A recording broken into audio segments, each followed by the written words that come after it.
Welcome to the Boss Mode Podcast, where we discuss AI and the future of work. Welcome to the Boss Mode Podcast. I'm your host, David Lee, and today I am very excited to be here together with the CEO of Workwhile, Jarah Euston. Jarah, thanks for joining. As the CEO of this AI platform for fractional blue-collar work, I think that you are probably going to be, in my estimation, overseeing a period of explosive growth because you've got these tailwinds of massive change in the allocation of labor among types of labor. Like where we're seeing white collar, cognitive labor, people sitting at their desks, that kind of job is facing tremendous pressure. The headwinds are facing those jobs. And today I'm talking with professors at some of the top colleges in the world. I'm talking with friends who have advanced degrees. And a lot of them, much more than I would have expected, are even now talking about encouraging their children to consider moving into the trades.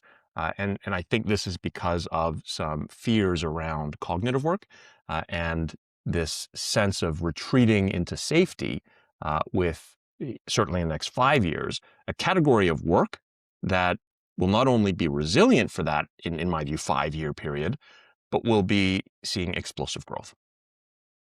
Yeah. We're in a really interesting. Workwhile is a frontline labor platform that today connects over 1.2 million hourly workers with shifts that fit their skills, schedule, and location. So as you mentioned, fractional, right? In today's day and age, everyone has a life. Everyone has a lot of competing priorities, especially if you're working frontline shift-based work. And we're talking about jobs like warehouse associate, line cook, server, these types of jobs, you need more flexibility. And so what our platform allows is the talent gets to choose when and where they're going to work. And then they are rewarded by getting paid as quickly as possible on our platform. A lot of times we're able to pay people as soon as they clock out, and other resources around healthcare, transportation for the talent. And so as you highlighted, we're in this really interesting phase where for the first time in my lifetime, it feels like the tables have really turned.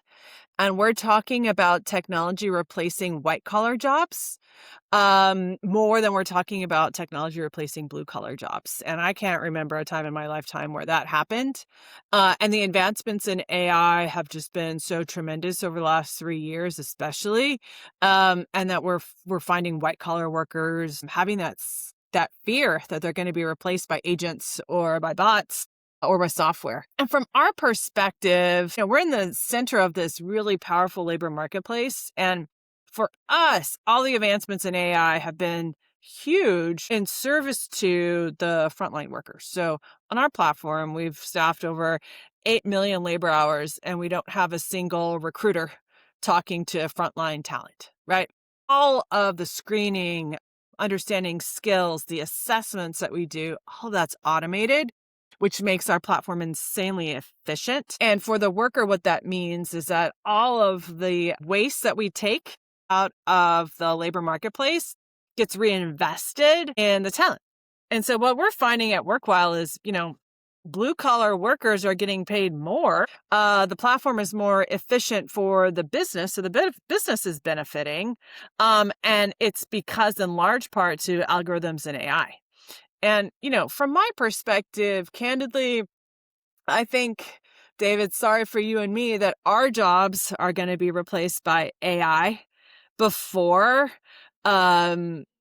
we figure out how to remove all warehouse associates out of distribution centers in the United States. And to your point about trades, the humanoid robots are going to take longer to perfect things like, becoming electrical linemen or plumbers than they are to get really good at strategy setting and capital allocation, which is my job, right? I think agents are going to master that first before they figure out how to efficiently pack every odd size product that's sitting in a warehouse. Well, I think that we're in for a surprise around even very high-end strategic cognitive jobs. Just as you describe, even the job of a CEO is something that will face a lot of pressure. Now, that being said, I think it's the employment part of it that will be under pressure, not the human kind of equity ownership side of it. Ownership is something that is innate to a human. Like when we are thinking, imagining, holding an idea in our minds and expressing it, creating it, we inherently have ownership in this thing that we have expressed. And if we turn that into a business and then start putting people to work, AI to work, robots to work, now we are orchestrating. And certainly AI can play a part in running strategy. But I think that the part that remains resilient is the ownership of this thing that is living and breathing, unless we keep taking VC check after VC check and we see our equity dwindle.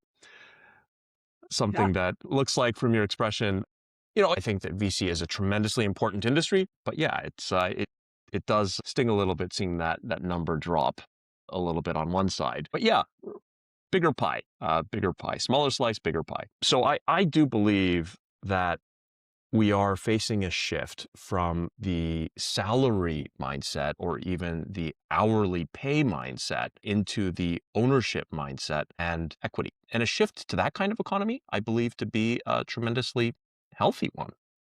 Yeah. Yeah. As we become owners, as more people become, capitalists, right? Like if we think about the means of production, there's labor and there's capital, and the owners have the capital. And I think that's what we see on our platform is folks really want to feel like they are masters of their own destiny. And when you're someone who's working a job that's paying you, $20, $25 an hour, the first step is owning your own schedule, not being told when and where you have to show up. Like imagine that you work in a warehouse, right? You work for Amazon or something. Do you think that you can pop out in the afternoon to go to that dentist appointment? Right? No, you cannot. And if you do that, you get points. And after so many points, then you get fired. I think that a lot of your listeners and a lot of folks who work office jobs, who sit in front of a computer or behind a desk, they don't have the frame of reference of what it's actually like for 80 million Americans who work frontline hourly jobs, which is more than half of the U.S. labor force. This is the majority. It does get talked about because the people who are in the media, the people who own the airwaves have no connection to this. That's something that's really interesting, that's great about technology, right? So I'm a tech startup founder, CEO. You build what you know. And so much tech is built to solve the founder's problem. And that's great because, you think about, especially in the VC market, you think about founder market fit. Are you the right person to solve this problem? Do you have some unique insight about this problem to solve it, to build something new that's really going to resonate, that's going to be 10x better than the incumbents that is out there? I'm a firm believer that is what works. That's what builds lasting companies. That's what drives innovation, is smart people basically trying to solve their own problems. They feel it. They know the pain. They understand the customer deeply. And that's how you get the best product. The challenge for the front line is that the people who can build, the technologists, have no frame of reference about their problem, right? So imagine that, right? Like I am a warehouse worker. I understand deeply all the problems with my job and my employment, but I don't have the ability, the capacity, the knowledge to build the solution to this problem. And so I think that's why there has been such little innovation around frontline work, is because the people who have the capital, who have the technology expertise, who have the software engineering DNA, do not live in that universe. And they're clueless about the problems. They don't understand it. They don't live it. And so at Workwhile, I think that we're unique in that almost everybody who works at Workwhile, at our HQ team, our software engineers, our product managers, our go-to-market team, me, we have all worked these types of jobs. Growing up, my first job ever was as a retail associate at Party City. Rest in peace, Party City, no longer with us. The big box party supply superstore. I worked at fast food growing up. I'm originally from the Central Valley in California, Fresno County, which is a $6 billion agricultural county, the largest ag producing county in the United States. If you don't work in ag in Fresno County, you probably work an hourly job. That was my frame of reference growing up. And so when we talk about founder market fit, that's something that's in my DNA. And so having people who have gone through that phase of life where they were working these jobs, where maybe they were high school students or college students working hourly jobs, but they remember their coworkers, probably family members of theirs, are still working these jobs, raising their families, trying to make a living, and understand deeply the pain points that exist in traditional hourly employment. And so we ran a campaign in Q4 of 25 called Unemployment is Dead.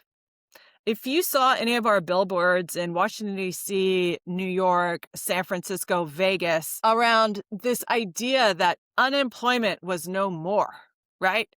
It caused a big stir because a lot of people were like, but what do you mean unemployment is dead? Like, I know people who got laid off. What we're saying is this whole notion that it's one person, one job, that's getting blown up. That is dead. That is gone. Done and dusted. Nobody wants that. No business wants that, and no worker wants that. Everybody wants to be able to flex their schedule. Businesses want to match their labor costs with their production demand. And individual talent wants to be able to have that autonomy of where am I going to show up today? Where am I going to do my best work? And if I need to take a day to, take my kid to the doctor or do something else to improve my life, I have that flexibility. That's what we believe firmly in. And we recognize we haven't had the technology to enable this before, right? Like we are so early in this. If you think back, 15 years ago, there was no iPhone. There was no smartphone. There was no way to have job opportunities in your pocket. Just didn't exist. So it's still very early innings, but we firmly believe that the notion of employment is getting blown up. Fractional is the future. Well, I want to push back a little bit on the idea that owners, the founder class, white collar, this is where the capital resides.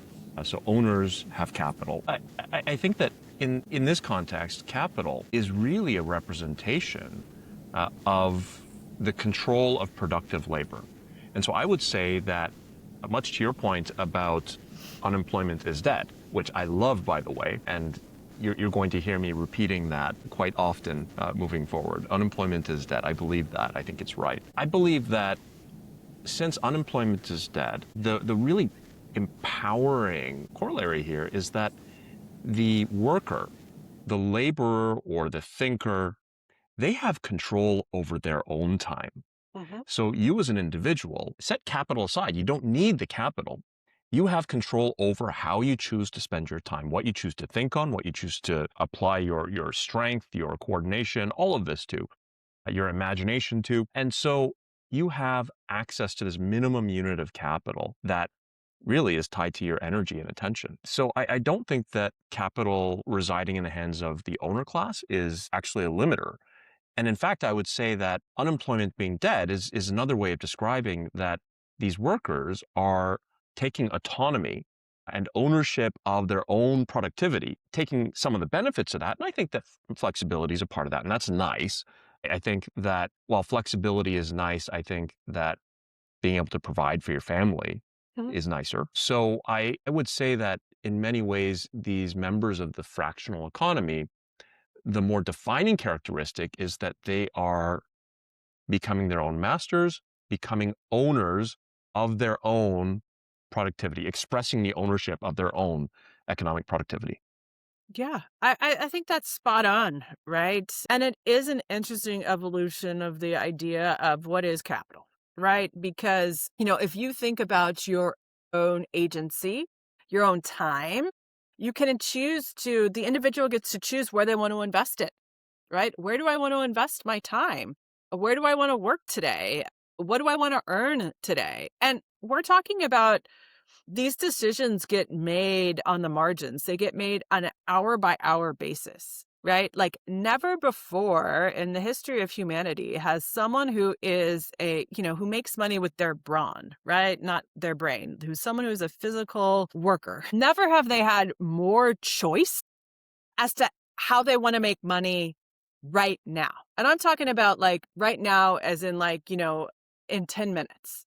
Because today you can open your phone as a worker and say, do I want to select from any number of these 100 mobile apps that are going to put me to work right now?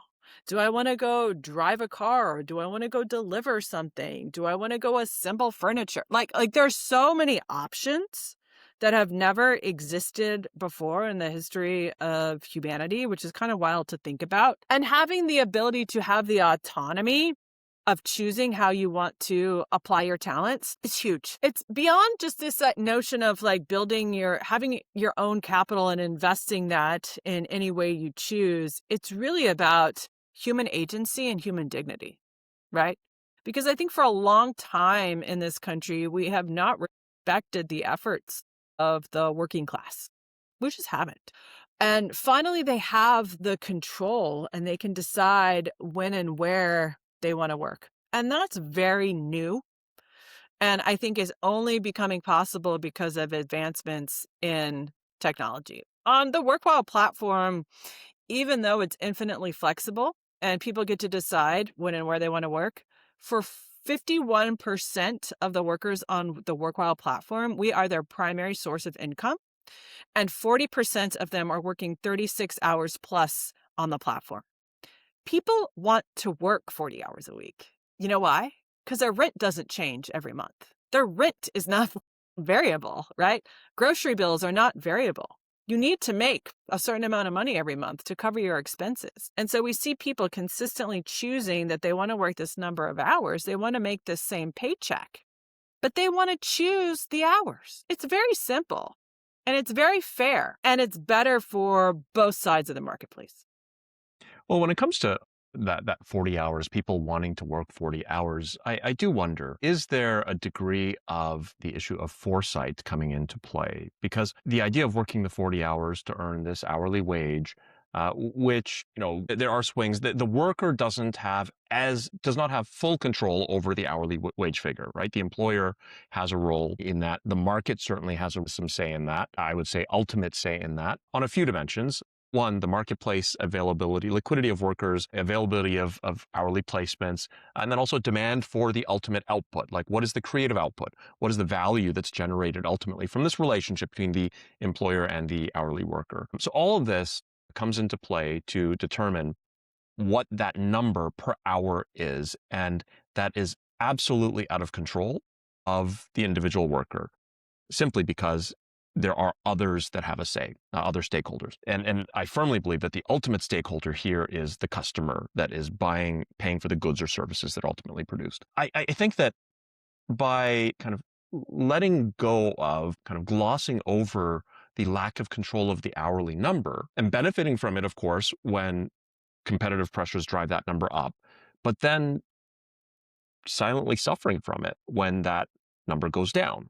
I think that there is a lack of foresight here, and it's critical that the worker, yes, scratches that itch immediately, applies the Band-Aid immediately, heals the wound or treats the injury immediately, in that they need to earn an income this week, today, this month. But beyond that, I do believe that finding a way to tap into the ownership component for a revenue stream is also important.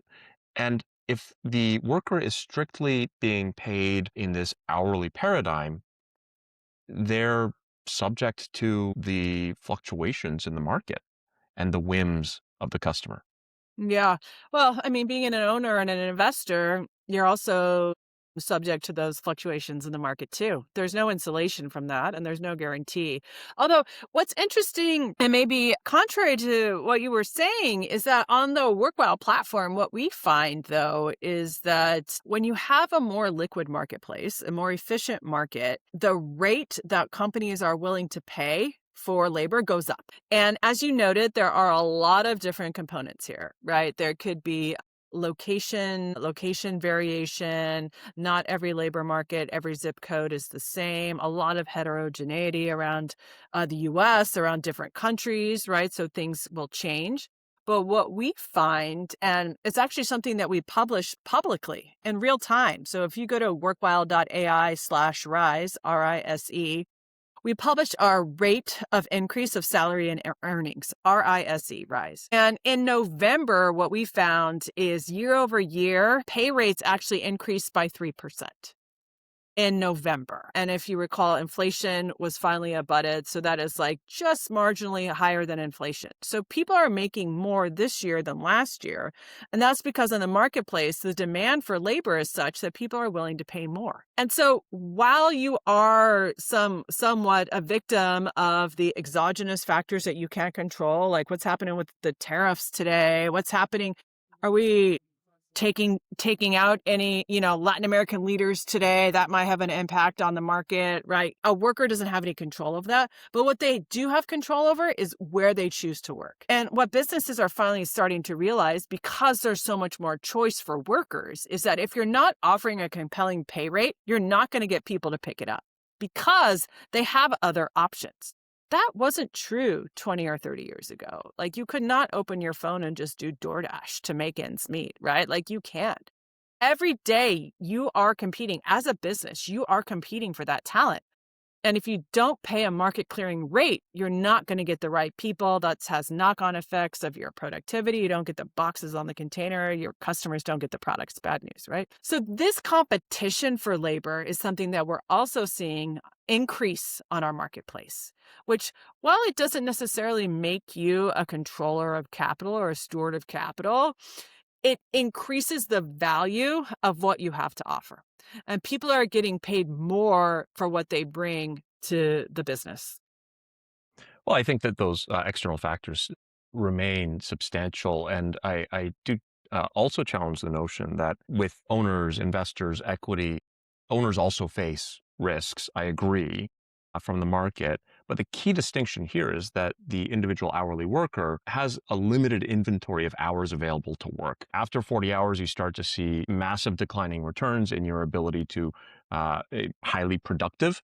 Some people are able to overcome that, but people get tired. Whereas the owners, like once you get something running in like a going concern state, you don't have unlimited bandwidth to take on projects, but you do have additional cognitive bandwidth to get involved in other projects, invest in multiple projects. And that's a luxury. I get it if you don't have the capital up front.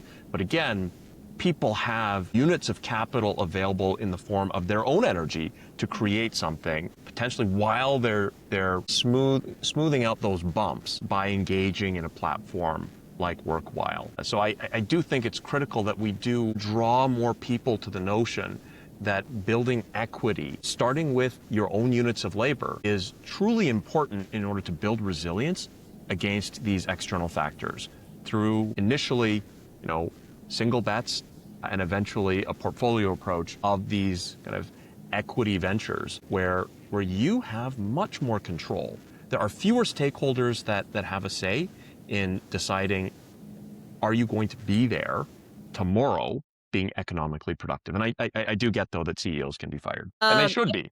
And companies can be bought, companies can be wound down, right? So, look, I do think the portfolio is the key word, right? A portfolio approach.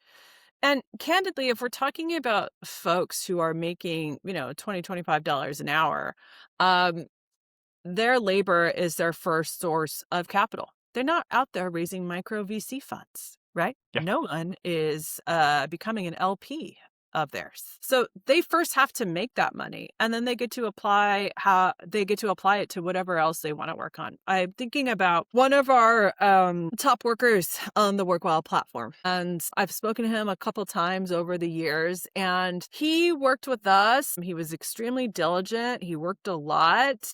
And he took the earnings he made on the Workwhile platform and he bought a house that he rented out as a vacation rental. Yes, that's an important story to tell. One example. I will say it's not for everybody.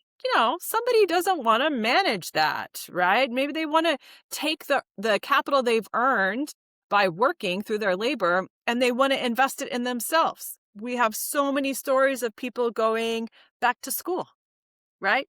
We do a lot on the platform to help people upskill, to learn new skills and get new certifications so that they can unlock higher paying jobs. And it's all a process, right? It's a ladder, it's stair steps. And not everybody wants to manage their own portfolio of small businesses, right? Because guess what? Being an owner is a grind. Being a founder is a lot of work. And not everybody wants to do that, right? But it gives you the option that if that is what you want to do and you want to diversify and you want to have your side investment, it's possible. Well, I want to challenge the notion that being an owner is a lot of work. So I think it depends on what kind of venture you are an owner of. I think that the more you try to extend the kind of temporal and spatial distance of your actions, the impact of your actions, I agree, it's more work. It's just the scale of ambition, I think. But one can be an owner of a very simple business. One can be an owner of a dog walking business. And yeah, there are headaches that come along with that. Like maybe you don't like dogs, in which case it's really sucks to be the owner operator of a dog walking business. But maybe you love dogs. Maybe the marginal cost to you of running this dog walking business is something close to zero, or even it's this like net positive for you out of the gate because you just love seeing dogs every single day. I think that finding simple expressions of participating in the equity paradigm of being a member of a functioning economy is, in my view, it remains the single most important thing. But I don't want to dismiss that. That does not mean that I dismiss the notion that people need to smooth out those bumps, and the bumps these days are massive. You alluded to some very kind of far beyond the reach of most individuals, unless you're talking like you do have control through your votes. But there are many degrees. You're many degrees separated from these kind of very distant actions. So I think it's important that people do focus inwards and look for a way to identify that which is important to you and comes from you and create for you, because to create is to be human is something that I repeat often. I think that if we are not creating, that's a recipe for depression. I agree with that. I think people want to be productive. They want to see the fruits of their labor. And I think creativity is a big part of that. And I take your point about ownership. I do think it's important. However, I don't think for many people, and I would argue even for most people, they should not be investing in their dog walking business. Most small businesses fail. They should be investing in the market. Right. If you took your money and invested in the S&P instead of in your dog walking business, there's fewer customers you have to deal with. There's fewer dogs. There's fewer employee issues. Right. For many people, unless they have a passionate drive and they have a core competency around managing a small business, they'd be better off investing. And that's building ownership too. So there's a lot of different ways to skin that particular cat. And I think the most important thing for me and what we're so motivated by at Workwhile, though, is how do you get that first bit of capital that you get to decide where you want to put it? If it's saving up for to buy an Airbnb, or if it's starting your own small business because you're passionate about this thing, you're an expert in this thing, you think you can win in this thing, that's amazing. Or to put money into your retirement fund. Or put it in the retirement whether it's an index fund or, yeah. Whatever it is, right? But first, for 80 million Americans, the way that they're going to get that first little bit of capital is working for it. Yeah. And I imagine there's some we're realizing some efficiencies in that value chain for hourly work, because with a platform like Workwhile, where you're using AI, and you're not a charity, and so I'm sure you're taking margin on this, and I imagine you're taking a healthy margin on this, as you should. But the efficiencies that come from Workwhile mean that recruiters are no longer necessary, and the of those recruiters, seasonally or through the market fluctuations, you could have recruiters charging an arm and a leg. You could have recruiters earning more than the hourly worker in some cases. So I think that there's something to be said for AI being applied to drive efficiencies in the correct or efficient placement of opportunities. And I'm going to switch directions here. Correct placement of opportunities from the employers to the workers. And it's bidirectional, but I think that employers are probably a little bit hungrier for these hourly workers today than people realize. And you guys are seeing the growth benefit that comes from that. Yeah, two things here, right, of what AI is enabling. So, number one, on this idea of recruiters, it's not just recruiters, it's all of the overhead of having to have large teams of people who are doing things like calling someone saying like, hey, can you work this shift tomorrow? We had to post a new shift. Or it could be things that's, just HR paperwork of, oh, we got to file this garnishment order. There's so much thrash that happens around so-called, employment, that if we can automate some of this, it can take out a lot of inefficiencies and free up people who could be doing more strategic, more interesting work. And so if we think of the $13 trillion US economy, $13 trillion of GDP, $5 trillion of that is associated with hourly labor, right? Frontline labor. Of that $5 trillion, $1.5 trillion we estimate is spent on these kind of tasks that we think eventually could be done with zero human intervention, that could be automated through AI, that could be managed by agents. Where does that 1.5 trillion go? We think that the surplus there will go back reinvesting in paying for the talent, right? And that is huge benefit. The other piece that AI enables is it helps workers get that money that they're working for in their pocket. So you're talking about ownership. And we're talking about capital. Do you know that most of the Fortune 500's working capital is financed by the worker? If you think about it, if you get paid every 2 weeks or every month, the money you earned yesterday is rightfully yours by law. You worked 8 hours for it. You earned that money. But you don't get that cash for 2 weeks to a month. It's sitting in your employer's bank account, money market account, treasury, earning what, like 3.5% right now? You're not getting any of that interest. That is an interest-free loan you have given to your employer. So when we talk about ownership, that labor, you owned that, but that labor, you turned it into cash money and it's yours. But your employer is holding on to it for a week, 2 weeks, a month. That we think is outrageous. The idea that a business can hold your rightful earnings for a whole month, earn 3.5% on that money and not pay you for it. That is something that we think workers should be up in arms about. And so what we do on the Workwhile platform is we pay people as quickly as possible. And as I mentioned, the fastest we can pay is that clock out. Sometimes we have to wait to understand, did you actually complete the task on site the whole 8 hours for that shift? Okay, we get the sign off. You get paid 24 hours later. That is your money. The hourly workers in this country are paying $800 billion a year on interest because they have to finance their expenses with debt because they're giving an interest-free working capital loan to their employer. We think that's bullshit.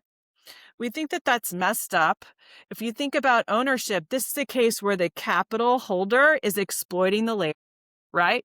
Let's flip the script. Let's pay people what they earned as quickly as possible, get them away from payday loans, get them to stop paying this interest. 16% of the average paycheck is going to interest. And that's because you didn't get paid fast enough. That's something we have to change if we want to have an ownership society. Get rid of these free loans for big business and pay workers what they're owed. So I think that the demon here is maybe not big business, but these payday loan providers, because when we think about the interest, where does that interest go? There's the interest earned or the investment returns earned on the money that's sitting in their bank accounts from the moment it's earned by the employee to the moment that it's paid out to the employee. So that gap, I get that there's interest or interest earned on that. Let's call it 3%, 3.5%.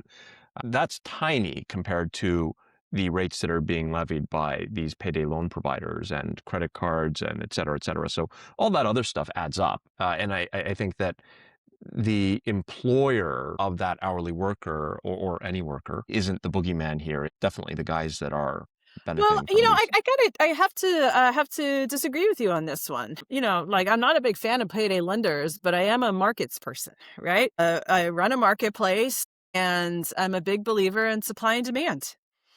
Right? Like if there is a demand, if there is a huge demand for loans from folks with low credit, and the supply of lending is commanding a steep interest rate, that's what the market's going to bear, right? And I'm not an advocate of getting rid of any of our lending laws, but I do think it's a supply and demand issue, right? They're taking on a lot of risk from someone with potentially bad credit, with variable income. I think the bigger issue and the source of why you need a payday loan is the business not paying you fast enough.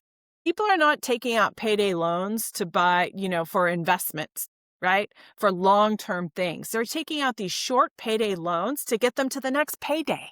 By definition, that is like a week from now or 2 weeks from now. If you got paid your due today, you wouldn't need a loan to bridge you the next 2 weeks, right? That is what we're talking about. Like the reality of most people who work, hourly jobs or frontline jobs is they're taking out these crazy loans because they're going to get paid in 8 days. If Now, you is it got paid the today, 8-day payment terms, or is it the net pay amount that is the issue here? I would tend to think that it's about the amount of income not being sufficient that is the bigger culprit. If we move to this perfect, like let's say for each second of labor, if seconds are the smallest unit, if we pay people out on a per second basis, eventually there is no faster ability to get money to the worker. And if they have bumps in the road that put them in a compromising position in any given second, and that old kind of sappy movie, which was terribly dystopian, I think it was In Time, where people had their lifespan printed on their arms. You run out of time, you die. Time was the currency. I think that if we take what you're describing to an extreme, we're talking about turning these workers' time, second by second, into their life, because their earnings are put towards their physiological needs: housing, food, water, electricity, heating. These are things that they have to spend money on in order to survive.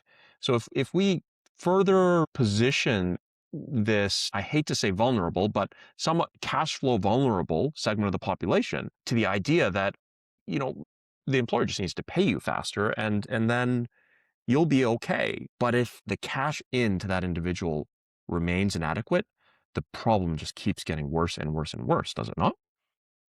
well, a couple things. So, number one, would it be nice if people making $20 an hour made $40 an hour? Would that be better for them? Sure, of course.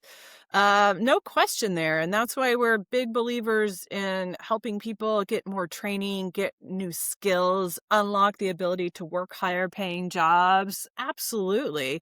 And also get a full week. If you have a job today, there is zero guarantee that you will get any hours assigned to you, right? So I remember when we were first raising money for Workwhile, I had to go explain to billionaire venture capitalists that you could be a frontline worker and have a job. So you're hired, you have a job, you have a W-2 job. And in a week, you could be assigned 0 hours. And so you make $0. This blew the billionaire's mind, that you could have a job, but not actually get a paycheck and still be employed. How does that work? So many people in this country are chronically underemployed because the jobs that they have are not giving them the hours that they need to survive. And so, absolutely, if you had more money, would that increase your quality of life? Yes, absolutely. But if you have a job and you're not getting, maybe you're getting 25 hours when you want 40, and you're getting paid monthly, that's when you have to turn to the payday lenders. And yes, you have a big expense. That's going to be a hiccup no matter how fast you're getting paid. But do I think it's fair that you get paid streaming pay every hour, every second of what you have worked? I think that solves a lot of problems. Does it solve them all? No, of course it doesn't. But does it make it better for the 80 million Americans who are working these jobs? Absolutely. I think that I still think there's a limit to it in that 1 month for a lot of folks is inappropriate. I think that in South Korea, where I've lived I moved there in my late 20s, just before I turned 30. I was there for 15 years. Most people get paid monthly. I think for a lot of Americans that end up in Korea, it's a bit of a shock to their system. But one piece of feedback that a common refrain that I heard from a lot of Americans in Korea was that, it created forced savings, almost. It created forced discipline during that month so that they had more cash that was unspent at the end of the month. Now, I get that when you're kind of at that line trying to figure out how you pay for food today, enough calories to sustain yourself, you're not even talking about going out for a T-bone steak. You're talking about getting the basics. Then the idea of this like forced savings, it's luxurious. So would it be better to get paid earlier? Absolutely. But I think the ultimate state is one where there's a little bit more moderation. And is it the 2 weeks model? Is it 1 week? Is it daily? I don't think it's per second, because I think that takes away too much resilience and ability to kind of weather the storm, because there's zero forced discipline around not spending that unit of capital, that unit of money that comes in that second. But shouldn't that be your choice? I mean, I don't think that we should have a structure where your employer or the business is doing you a solid by, holding your money for a week so you don't spend it because you're not capable of spending your own money. Like, I think we need to give the choice to the worker. When we talk about ownership, if what you own as someone who doesn't have, a venture fund is your labor and your time, and you turn that time into value for someone else and they paid you money for it, but they are holding it for some period of time, I think at a basic philosophical level, that doesn't seem right to me. That seems like a loan that you're giving to your customer, which is really the employer, right? Because they paid for your labor. You are giving them their labor. Why should they get to hold it for you? And I agree with you. There's been many studies that show on payday, people spend more, right? So if every second is payday, I think over time you would get a little immune to payday. And so the effect might be muted. But studies have shown that when it's payday, people, they buy the extra whatever, they give themselves a treat because it's an exciting time. But it really should be up to that individual's decision, right? It's up to them. It's their money. And if they want to spend it, that's their prerogative.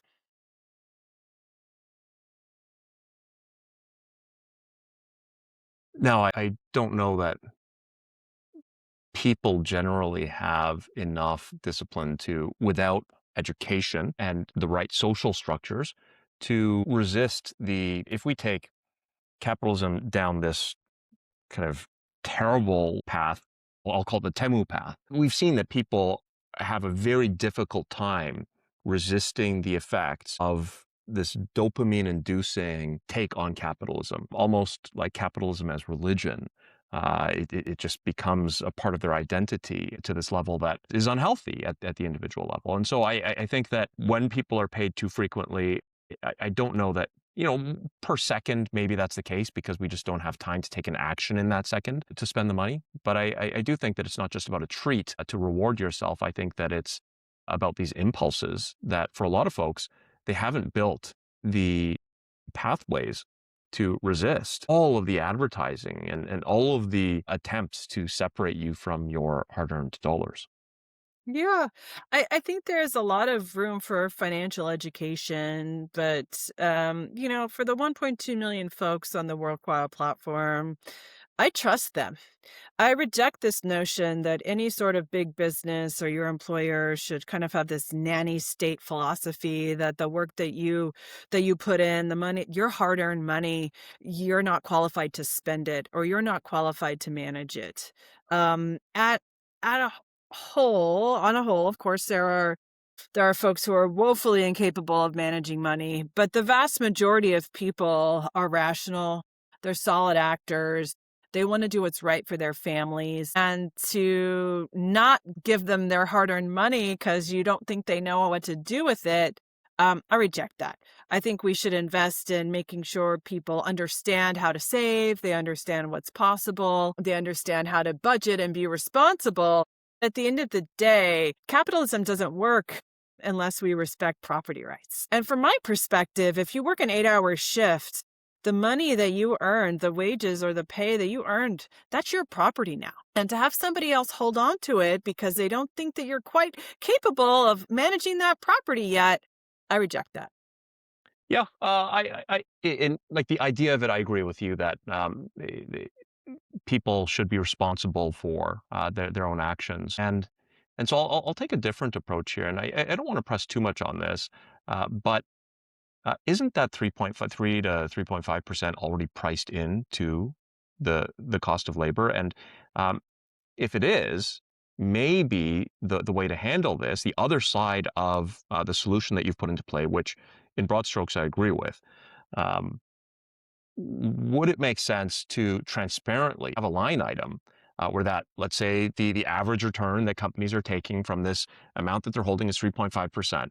Depending on how long they hold it, maybe they pay out that 3.5%, or have it as a line item in the paycheck. So if you're paid out every hour, we'll put that 3.5% down to the unit of seconds and multiply it out. I think that's great, right?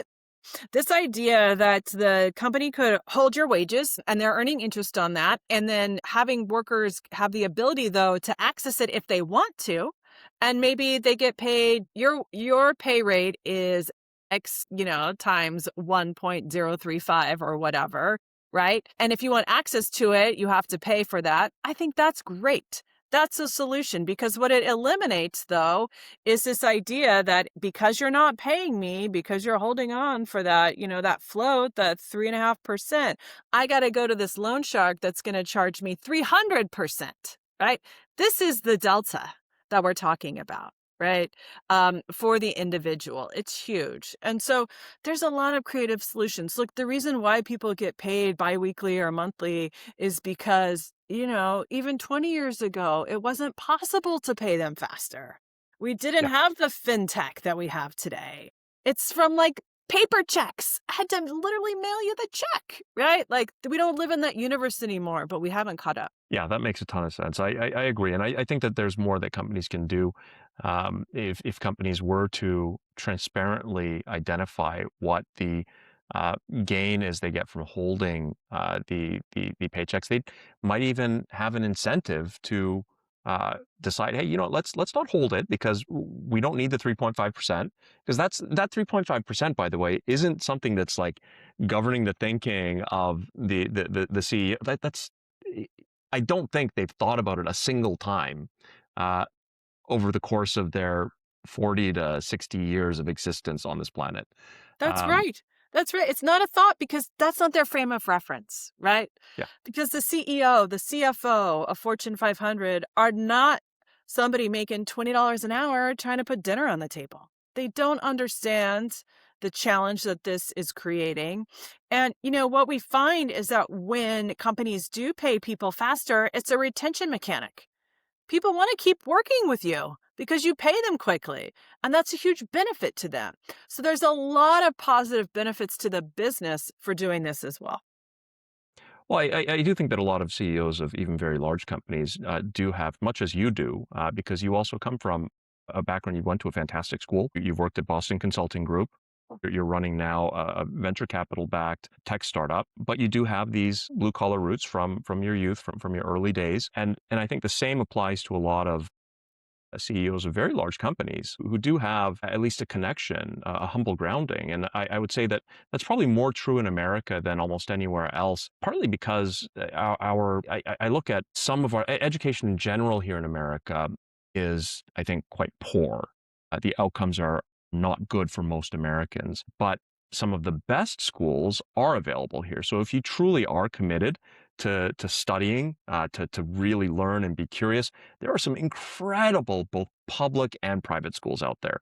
Test schools like Stuyvesant, Boston Latin. Like if you really work your butt off, there is nothing but merit considered in bringing in those students. And then some of these prep schools, even with like $60,000, $70,000 tuition, their endowments are massive, and they're bringing in students from all walks of life. And so I think that the training ground for a complete cross-section of American society, for those who choose to work and choose to put in the effort, it's the opportunity is there. So I think America is the land of opportunity, and that's led to, I think, a C-suite that is connected to a lot of workers. And can there be better? Can there be greater efficiencies? I think so.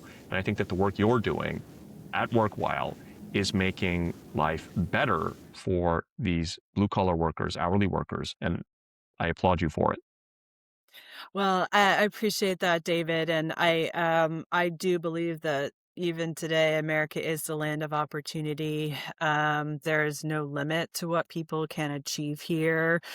And, growing up in Fresno and then going to Wharton, working at BCG, working on Wall Street, I've been afforded so many opportunities and so much privilege, and I'm very grateful for it. But it's a lot of hard work. And so I think once you get to the point when you're CEO, I think the best leaders eat their own dog food.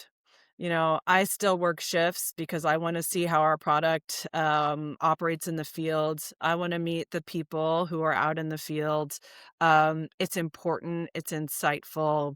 And I think that's what the best leaders do is they stay true to who they are. They stay close to their employees and their customers. And it makes everything better. Wonderful. I think it's incredible that you're out there in the field. It makes me think of, I think FedEx is doing quite poorly these days, but it was a few decades ago where I read something about how back then, the then CEO of FedEx actually went out and drove routes. Yep. Got to stay connected Yes. and be willing to roll up the sleeves. And it's incredible that Jarah, you, the CEO of Workwhile, orchestrating 1.2 million hourly work opportunities, 8 million labor hours. You are out there in the field experiencing what the workers are experiencing and ensuring that the experience is getting better in that connection between the companies that are having a hard time finding labor and the workers who are seeking greater flexibility, a greater opportunity, and a greater certainty around the number of hours that they're able to work. Yeah. You got to use your own product. There's no other substitute for it. You got to be out there touching it, feeling it, understanding the pain of your user and your customers. And you better be having fun doing it too. Yeah, I fully agree with you there. There was something that we were talking about. You made a point about, I think it was a point around, where was it? Coordinating the cost of hourly work. Inside of companies, there are these people who are handling these garnishments, hey, we have these new shifts, we need to fill it, confirming that people are available. And all of that is cost, right? Cost to the company. And because you automate much of that, it becomes less expensive for the company to make this role available, which means they have more roles that they're able to fill. Your work, in part, is making more jobs available to hourly workers because you've just made it more efficient. But on the other hand, you describe how the people who are doing that work of coordinating these hourly work opportunities, I think that the other side of the coin here is that, and as you described it, they will go off they're able to then do more interesting work, because who wants to be handling garnishments? Who wants to be calling Bob or Stacy saying, hey, are you available for tomorrow's shift? That's not very, for the cognitive worker, for the white collar worker, is that are you really activating something inside of here and inside of here? And I would say that the answer is probably no. And so in some ways, I think that those jobs are under increasing pressure, partly because of AI automations that Workwhile is putting into place. I think that while it may seem unfortunate and in a very direct way and at a personal level, certainly it's difficult for those individuals if their jobs do become impacted. I think that you also create the solution for them, whereas it might be difficult to swallow the idea of shifting from cognitive work to brawn work or physical labor or hourly work, going from a fixed salary to an uncertain number of hours worked where you get paid. It's bound to be difficult, but it's the life that a lot of people are living, and it's a softer landing than zero income. Yeah, but look, I mean, there's plenty of other things to do that are more strategic, potentially more impactful, still within the white collar space, right? And so, I'm a founder, right? So entrepreneur. So I'm a big believer in creative destruction.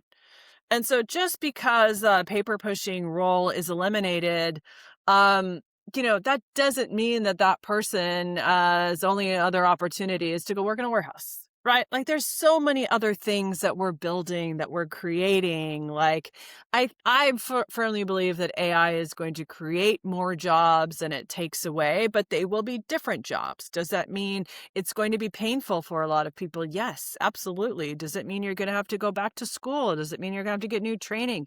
Yeah, it does. And that's going to suck. And some people aren't going to want to do it. But I think as a whole, there's much more to create than that's going to be destroyed, right? And so not to minimize the impact on any given individual, but it's really up to people to decide, what do they want to do? Right? What do they want to do when faced with these situations? And that's why I think it's so important for folks to understand what's coming so they can get ahead of it, so that they can prepare.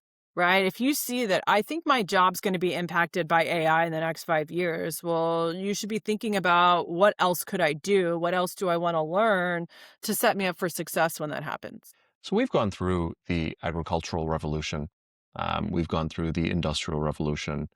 We've gone through the kind of silicon era, through the digitization revolution. And at each of these major inflection points, there was a change in the makeup of jobs, the composition of the labor market. And when you say that you're a firm believer that AI will create more jobs than it destroys, I have to ask, what then are those jobs? Because in the agricultural revolution, it was pretty clear that an infrastructure was stood up to facilitate this migration into the cities. And there were types of jobs that were being trained for. Schools were training for these new types of jobs. So there were leaders in society who were able to contemplate and assess the situation and say, hey, now this area, this domain, new domain is where the jobs are. So these people out in the fields should start looking at, one, migrating, and two, educating. There was hope, and that was rooted in logic. Same thing applied to the Industrial Revolution. Same thing applied to the digital revolution, where, and for the longest time, we've been talking about how software engineering is this really compelling job. It was back in, I think, in the 2000s, late 90s, when people were saying, let's train more software engineers. We need more software engineers. That is the path forward. What then today, would you say, is this resilient path forward on a 3 to 5 year timeline for human workers that are being displaced? Because if we can't get specific about it, I think it's hard to say that we firmly believe that AI will create more jobs than it destroys. So on a 3 to 5 year timeline, on a 5 to 10 year timeline, and beyond that, I think it's very reasonable and plausible to imagine a techno-optimist, to take a techno-optimist view and assume that the notion of labor will change. So I'll stop at 10 years. So 3 to 5 years, 5 to 10 years. What are your thoughts on the specific kinds of jobs that AI will be creating in enough scale that it will be impactful? Yeah. I mean, I don't even think we know. I don't know. I don't think anybody knows, right? I think there's so much that is changing so quickly.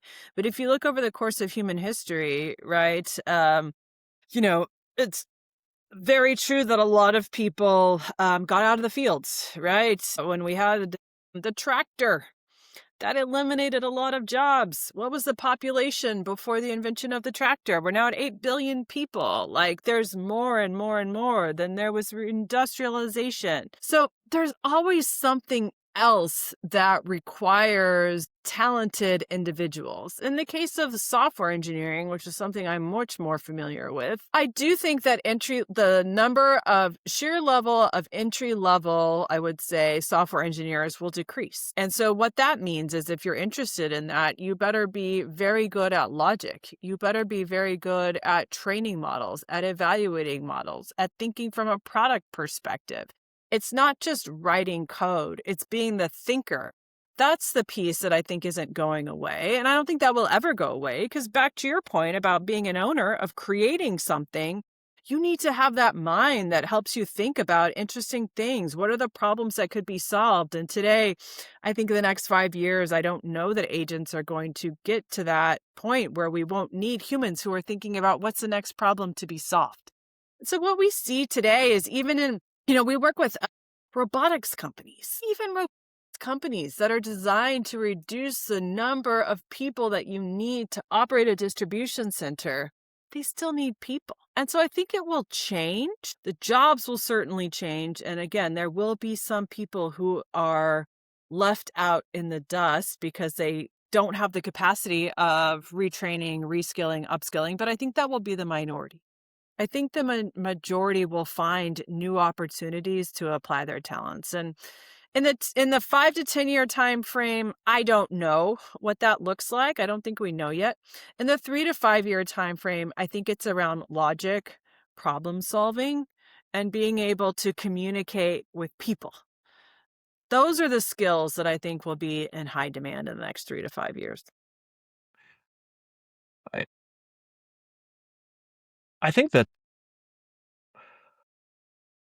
connecting with people, I have an important take on the importance of humans in the labor market. And I think that it's going to be the premium sector, the premium segment of consumer goods, of even strategic, of like people will want to know that there's human provenance. And so I imagine that in actually the 5 to 10 year horizon, we're going to see the wealthy class gravitate tremendously towards buying products and services that are verifiably or at least perceived to be of human provenance. So I think that craftsmanship and actually being involved in the making of things and the imagining and creating of things is going to be in demand in that 5 to 10 years. I also remain a techno-optimist. It's just, I feel if I'm going to take this techno-optimist stand, I need to be able to think from the ground up, what is it then that humans will be doing, and have at least some rough ideas around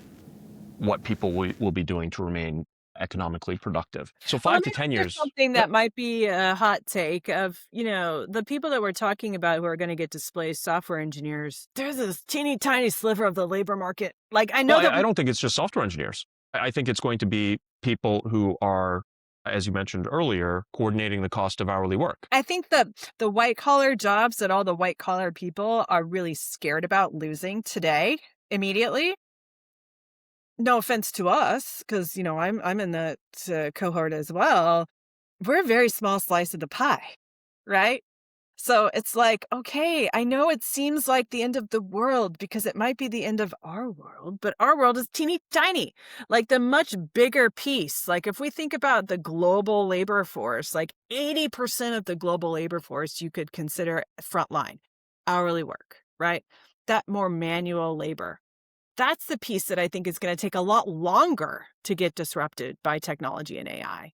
And so while, it's not top of mind for us because that's not what we do, I think the majority is kind of safe for the longer haul. They're going to have less disruption than the elite minority. For the first time, again, like we are the ones getting disrupted first. I don't think that's ever happened before. And so, it's really scary. Well, if I think back to the Renaissance, and I think that it has happened before, but it's distant memory, and only people who are sitting in history books, noses buried in history books, are going to be able to imagine those times. But you're right, the white collar segment of the labor blend is the minority. I don't think it's a sliver. I think that it's a substantial minority. And in terms of earnings, it's quite large. So I think that has spillover effects, because if white collar collapses, spending collapses, which in turn affects the consumer economy, which in turn affects blue collar. So it's all connected. But you're right. It's easier for us to have fear and have this visceral reaction to the idea of white collar jobs being lost, because the folks who are thinking about the labor market are white collar workers. The people who are defining government policy are white collar workers. The people who are hiring people are white collar workers. So I think that while I agree with you, I think that, and so let's set aside white collar for a moment, because I don't think it's just the slivers of white collar, but I think it's broadly white collar. But yeah, it's a substantial minority. If we focus on blue collar, I do believe that there isn't enough attention paid to the idea that even setting aside humanoid robotics, the provisioning of the design and provisioning of purpose-built, even micro robotics. I'm not talking about nano, but like something as small as this, let's say, small robots that are purpose-built, that are doing a lot of. If we deploy a lot of these, or we go as extreme as Big Hero 6, Baymax, and all those little tiny little robots that autonomously come together to do whatever it is that needs to be done. I think that automation is coming for a lot of blue-collar work. I cited a cartoon just now, a Pixar cartoon, and I laugh about it. But the reality is Boston Dynamics is doing some incredible work. You're looking at factories in China that are already running dark. I think that the reason why we don't see this technology innovation here in America around the automation of blue-collar work is largely because the American engine of innovation kind of abandoned blue-collar work. It no longer became a priority in the digital age. Once the digital age landed, it was no longer about automating factories. It was no longer about driving efficiencies on the production line or even in the service industry. It was about driving efficiency in software. But now the American engine of innovation is turning its attention back to blue-collar functions. And I think we're going to see explosive innovation to devastating effect in 3 to 5 years around blue-collar work. And when that happens, what then remains? And I have to think that, because I'm pro-human, what then do these blue-collar workers do?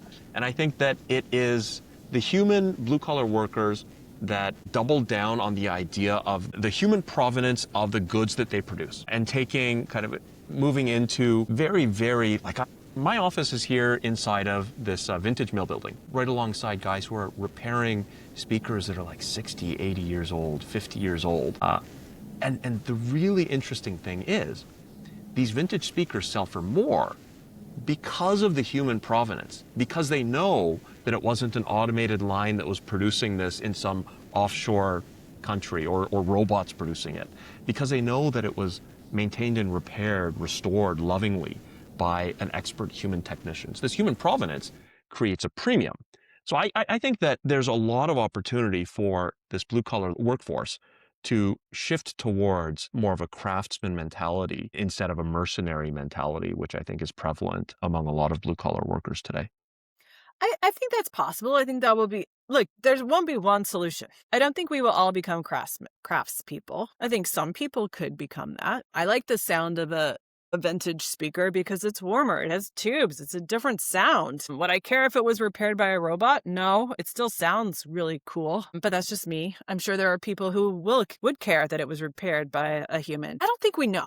I think all things will be true. All things will be possible. There will not be one thing, right? There will not be one solution to any of this. I think piece of it will be a resurgence of manual jobs, right? Trades, craftspeople.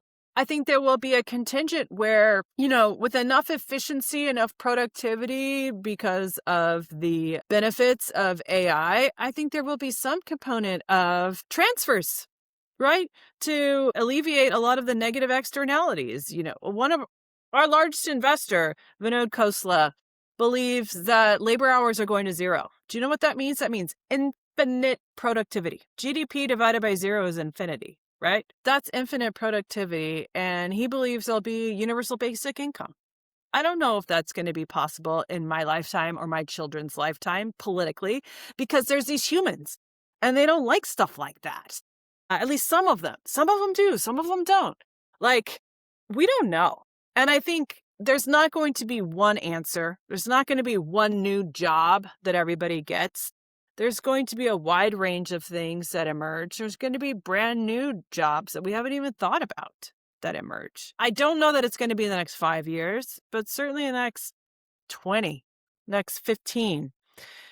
A lot of these companies that you're imagining the jobs going away, they're run by people. And that change management takes time. So I don't know the time horizon. I think it's going to take a little bit longer to get to like the dystopian view that is out there sometimes. But humans have a lot of creativity. There's a lot of ingenuity. I'm excited for what we come up with next. Okay. So I think that you've shared a really important perspective. I do agree that craftsmanship and human provenance isn't the sum of the solution. I think it's really just a slice of it, that it becomes the new LVMH almost. We'll say, though, that the broader solution is ownership, because whether it's you working as an independent craftsman, producing and having a very efficient path to selling and distributing your goods and services, or you are an hourly laborer who is able to take more ownership of your own units of energy through a platform like Workwhile, I think that increasing agency, increasing ownership becomes the solution at large to the significant disruption that's coming to the labor market. And fundamentally, I believe the work that you're doing at Workwhile to be good. I think that if you are an hourly worker today, I think you should visit Workwhile AI to increase your leverage and increase the number of hours worked, and get paid faster, because that is your money. So go out there and get it. Workwhile, is it workwhile.ai or workwhile.com? Workwhile.ai. Get your bag at workwhile.ai if you're an hourly worker. And if you are a vintage speaker aficionado or interested in getting into it, my neighbors here at holthill.com. Check that out too. Love it. I love it. Jarah, this was a very interesting conversation. I know that I've learned a lot. You've helped nudge a little bit of my thinking in a few areas, and I violently agree with you in a lot of areas. So this was truly a pleasure. Thank you for sitting down with me, and I'm looking forward to staying in touch. Now, a quick word from our sponsor. Bringing my vision into reality requires focus. But the reality for an entrepreneur is that there's just so much work to be done: finance, customer support, and marketing. Vanka AI is the agentic co-founder that cuts the mundane out of the founder's day-to-day. If you're a founder or business operator who values your time, you really need to sign up right away at www.vanka.ai.